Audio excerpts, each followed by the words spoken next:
Hi. Today I'm going to be talking about Bi-Vocational Ministry, and I'm just going to be going through the paper that I wrote and just talking a little bit about that. So yeah, obviously can't ask me any questions because I'm not there, but yeah. Anyway, the landscape of ministry has been changing drastically. The ways of old are being replaced by new modern ways to do ministry in the 21st century. Not saying that these old ways are bad. All I'm saying is that the church is evolving and changing with the times, just as it should be.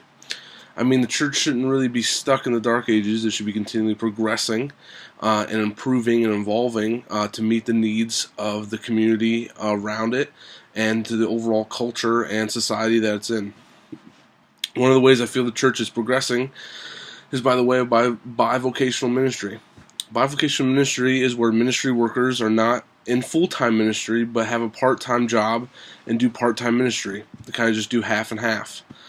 Back in the day, there wasn't really a whole lot of this. It was your full-time and you eat and slept and breathed the ministry, and you had no other job. So really, you just that was your job. Just ministry in itself, just being a pastor was like your full-time job. And I mean, a lot of you see a lot of old pastors that did a lot of like extra stuff, like did a lot of work, like I knew of a couple pastors who are carpenters and stuff like that, and do construction, but they didn't do it as like a job. They did it to help out the church, and they did it to help out their ministry, like they would do work on their own churches and stuff like that. So it's not really necessarily that they had other jobs or didn't do just ministry, but their main primary source of income was the church. Their main income was from the church. Their main paying job was their ministry as pastor or as a Christian leader. The way of bivocational ministry has a lot of benefits and a lot of downfalls. And I want to talk about those pros and cons and see if bivocational ministry is a viable option in doing ministry, or should we not do it, or should we just go back to the old ways? Just like that should be our only focus as the ministry. Should our only focus be being a pastor or being a missionary or something like that? Should that be our only focus, or should we have another job to support ourselves and support our families and stuff like that? So I want to look at those. I want to look at some of that. I want to look and kind of talk about some of those things. So first I want to talk about the benefits. Ministers that work part-time are not dependent on the church for their income, which is was actually, I think, is a good thing, because it's not necessarily like being I guess tied down. Not necessarily you want to be. I'm not saying tied down to a church is a bad thing, but saying like if the church can't pay you that month, you're not if you're starting a new church, or if you're in a church plant and the church necessarily can't pay you that month to do to give you compensation so your family and stuff can eat, you're not totally dependent on that. You're not totally dependent on how good the church is doing in financially. You're not totally dependent on that check, to where that if you don't get that check, your family can't eat, or you can't put gas in your car or something like that. You have with bivocational ministry, you have that second income, that second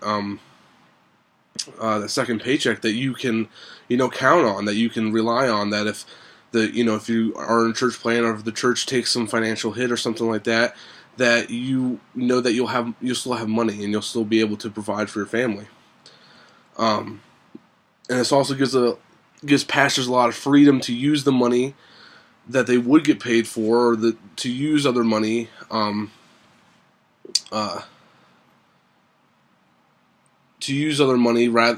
than for a salary, to use it towards other ministries, which is great. Like if you're doing bivocational and you can support yourself with your other job, that's great. So that way, maybe you shouldn't take a salary out from the church. Maybe you shouldn't get paid from the church. Maybe you should just allow that money to be delegated elsewhere, or maybe you should use that money to start up, like being able to train interns or something like that. Maybe give your interns a little bit of a little bit of cushion or a little bit of compensation so that they can, start providing for themselves and stuff like that. And so that way it gives you, I feel like it just gives a lot more freedom financially to pastors and to churches when pastors aren't really necessarily bogged down by the financial status of the church. And then also, if the church is not doing financially well, which I already talked about, the budget isn't strained by trying to pay the pastor full time. And the pastor, like I said, has support for his family. And then ministers who work part-time and do ministry are usually more connected to the secular world than if they were to work ministry full-time. So you just think about it. If your full-time job is ministry and you're going to the church office every day, or you're going to, meetings with, deacons and stuff like that, you're usually usually surrounded by and running into believers other than and other pastors and ministers. So you aren't really getting a whole lot of face time with non-believers and not really building relationships with them. I mean, yes, we're supposed to be evangelists. We're supposed to be, go out there, interact with other non-believers and build relationships with them, even if we don't work with them. I'm not saying this is an excuse for people who do full-time ministry to not be, evangelists and not build relationships with non-believers. However, working in a place where people aren't Christian gives you another mission field to work, another, field to cultivate kind of thing. To join and develop relationships more closely because you see them every day. See, that's like where a lot of pastors kind of lose disconnect, is that, I have non-believers coming into my church, but it's not, I don't see them throughout the week, or I don't see them every single day, so kind of lose contact, and we only see each other on Sundays. And a lot of pastors aren't intentional with that, with seeing, people who are, searching for Christ, or, wanting to learn more about the Bible, and they're not really intentional about going out there and, setting times to meet. And when you're working in a place that isn't, necessarily, that is secular and has more non-Christians than Christians, you're seeing them every single day, and you're constantly, speaking into their life, or they're constantly seeing how you live and your characteristics and how the gospel has changed you. And so they're constantly seeing, an image of Christ, whereas when you're just a pastor working every day, you might not get that. You might not get to see, those non-Christians that you're discipling every single day, or they might not get to see you every day and interact with you and see how your character and see how the gospel's changing and affecting you. And even, this is really interesting, I have found more and more that when I work at a secular place, or where there's more non-Christian than there's Christian, I found that those non-Christians, they tend to gravitate towards you. They tend to kind of just seek you out almost, which is interesting, because you think that, non-Christians, oh my gosh, it's a Christian, stay away kind of thing. But it's not. It's more of they have so many questions. They just want to talk to you, and they just want to bring these things up, and they want to have conversations with you. And so essentially, it makes it kind of like the evangelism process and the whole witnessing to them, all that stuff. It makes that a little bit more easier. Not, you shouldn't really take the easy path to do it, but it's interesting because they want to know, so they start those conversations themselves, and they kind of have that, longing and that desire to know more about it. And so I found it a lot easier to have those conversations because they're really open to talking about it, because they have so many questions.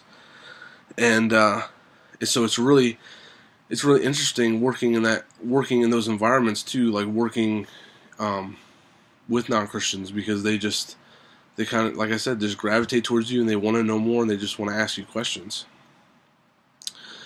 And then bivocational ministers are good managers and delegates.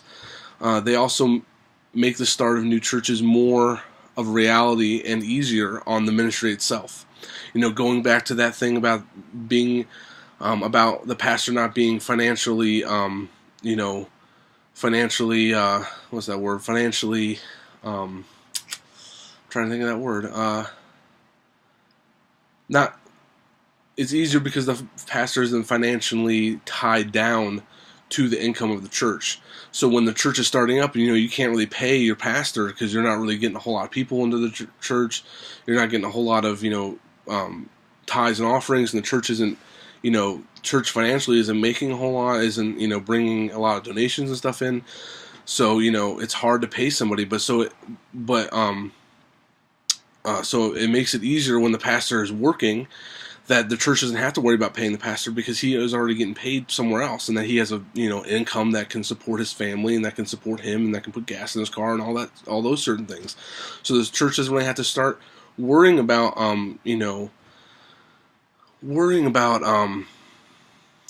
paying the pastor and compensating him. So it makes that whole church planning process a lot easier, I say, on the ministry itself, and doesn't put a financial strain on it, trying to make room in the budget for a salary and compensation and all that good stuff that all the things that come with that. And in ministry today, church planning is becoming huge. So if it's becoming a very big movement now, that a lot of people are doing more church planning than they are getting involved in regular churches and churches that are already established. So so essentially, pastors are going to have to be bivocational, because if they're getting into church planning, then if they're if they're getting into church planning and trying to start churches, they're not going to get a salary. The first for a long time, they're not going to be able to get paid by the church. And it's just like starting a business. You're not gonna see profit. Not necessarily that. Not saying that churches are all for profit, but you're not, like in a new business, you're not going to see profit from your business for like 5 years. So you have to either save up money to start one so that way you can support yourself, or you got to get another job. I mean, that's just the hard facts of life. So essentially, if you're going to go into church planning or stuff that a church starting churches or something along those lines, you're going to have to be bivocational, or you're not going to survive. I mean, I'm not trying to sway you away, because it's a great thing to start new churches. I think we should be starting more, and we should, be willing to get into the church planning ministry, even if you are an established, even if you are a pastor of an established church. You should have some type of church planning going on in your church. I think you should branch off. But another thing that church plants are lacking are pastors that can lead and task others with assignments, and that are able to delegate ministries to other people, and who are good at delegating their own time to do ministry. Those ministers who are bivocational are more skilled in these areas and are able to do more, able to be more effective in their leadership, able to be more effective in their leadership, not in just church planning, but in already established churches. So if you're bivocational, like you're learning, I had a friend, you're learning leadership skills from these companies, and you're learning different things, like how to work in a workplace, how to delegate, tasks, how to get people on board with your vision and all that stuff, and how to lead people and all these things, because these companies are going to teach you that. So like, I have a pastor friend who works at CVS, and he is a manager there. As manager, he takes all these leadership classes, and he takes all these like leadership skills and like all these things from the company, because they want to train him to be a better leader of the people that he has employed. So he's really good at like delegating tasks to his people in his church, like, oh, you want to do this ministry? Like, okay, here, let's set up a plan. Let's make sure you get this, and this done.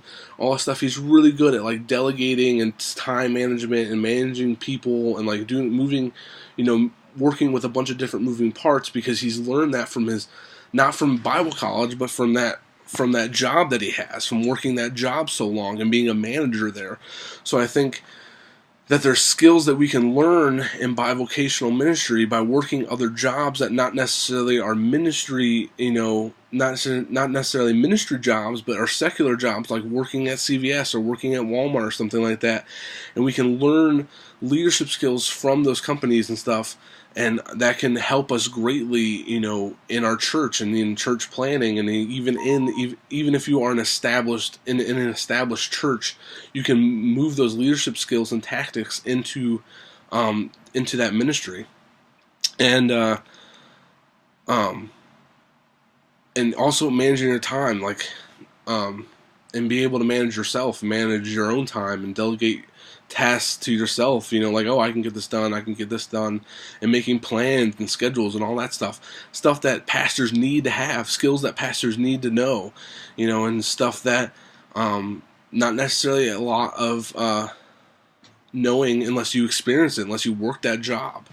So I think that's one of the great ways that bivocational ministry helps pastors and helps Christian leaders. Now, there's some drawbacks. There are some drawbacks to doing bivocational ministry.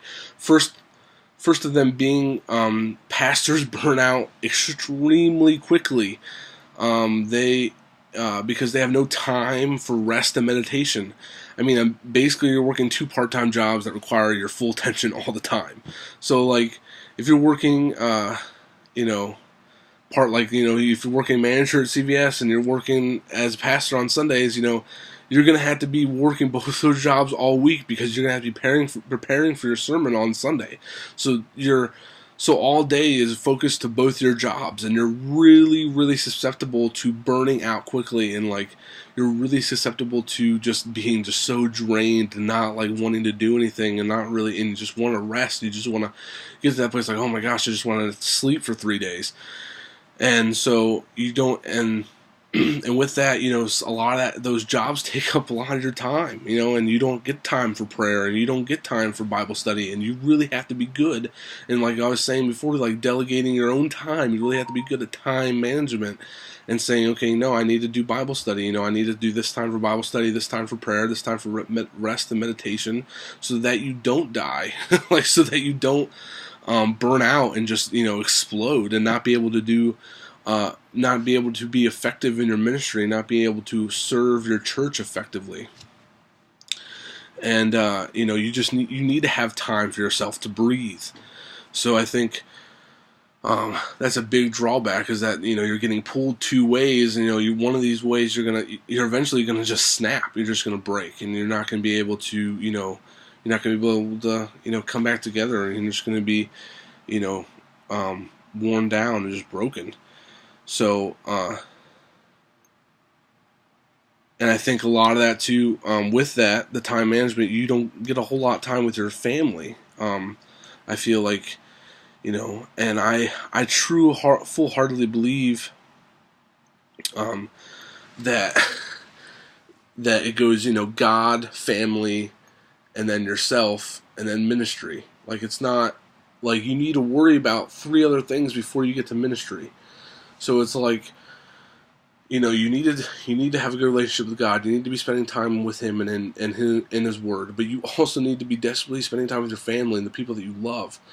Because you, as a man, if you're married, you are tasked with serving your family, above all else. That your job as a man is to be the head of that household and to take care of them and to cultivate them as disciples of Christ, and to be a godly influence in their lives. So if you're working 2 jobs and all your time is spent focusing on those 2 jobs, and one of them is ministry, man, I would say and I'm saying this as just a scenario. If you're doing bivocational ministry and you're working part-time ministry and you're working a part-time job, and you're just being totally again, you're being stretched both ways, and you're just so tired and you don't have time for anything, and you're all booked up and your family's being neglected, then you really need to look at yourself and be one of these things has to go. And if you're not getting paid when you're doing ministry, if you're not getting paid by the ministry, and I'm not trying to say it's all about money, but you need to support your family. That's your first thing. I feel I truly believe you need to support your family, so you need to be doing the job that brings in money, so you can support them, so you can put food on the table, give your kids clothes, all that stuff, put a roof over their head and all that. And I'm just I'm just being honest. I really feel that if ministry is not going to be able to do that for you, if you're not going to be if it's not gonna, be able to, help you support your family and taking you away from your family to where your family feels neglected by you, and even if then you need to give it up. And the same thing with that part-time job, man. If you're doing a part-time job just to make extra money and you're getting, you know, paid by a church, then why would you even need that part-time job in the first place? First of all, and why would you spend just spend all that time working two jobs when you just get paid by the church? To me, it's just like you have to really sit down and say one of these things have to go when it comes to your family, and maybe it's time for maybe say to yourself, okay, well maybe it's time for a break from ministry for a while. Like I need to rest from it, and I need to maybe work a little bit, save up money to where I can support myself and do just full-time ministry.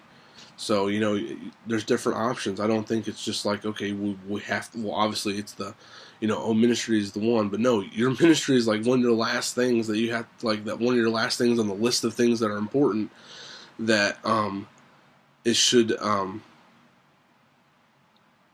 of the last things that you need to worry about that should take, it shouldn't be the first thing that takes precedence by any means, because then if it's the first thing that takes precedence in your life, then it's an idol. So you need to, it's just one of those things you got to really look at and really examine. And so I'd say, all in all, Bi-Vocational Ministry has a lot of good qualities that could affect the church, but also has some pretty big cons that could cripple you, your family, and your ministry and the church that you're involved in. So really deciding whether or not you want to do bivocational ministry, whether or not you want to be a bivocational minister, comes down to if you're the person that can manage his time well and is able to take a lot of responsibility and handle those responsibilities with your full attention and to the best of your ability.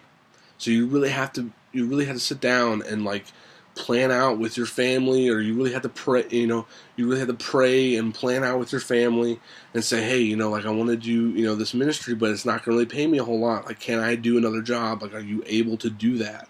Like, you really have to plan and decide and really look inside yourself and really, judge yourself. Like, am I able to do these things? Like, is it in my characteristic and is it in my nature for me to be able to do a part-time ministry and a part-time job? So it really just comes down to asking yourself those questions and discerning whether or not in your own character that you're able to do that. But I think it's definitely an interesting topic to talk about. It's an interesting thing to read about, and a lot of pastors on different sides. And they think there's some people that still think you should just be a full-time minister. Your full ministry is your life basically. And some people think you should do the church shouldn't be the one to support your family with income wise, and you should be able to support yourself with a job and still do ministry. So it's really it's a torn topic basically. But yeah, so that's all I have. And then next paper is going to be small groups. So I'll see you then.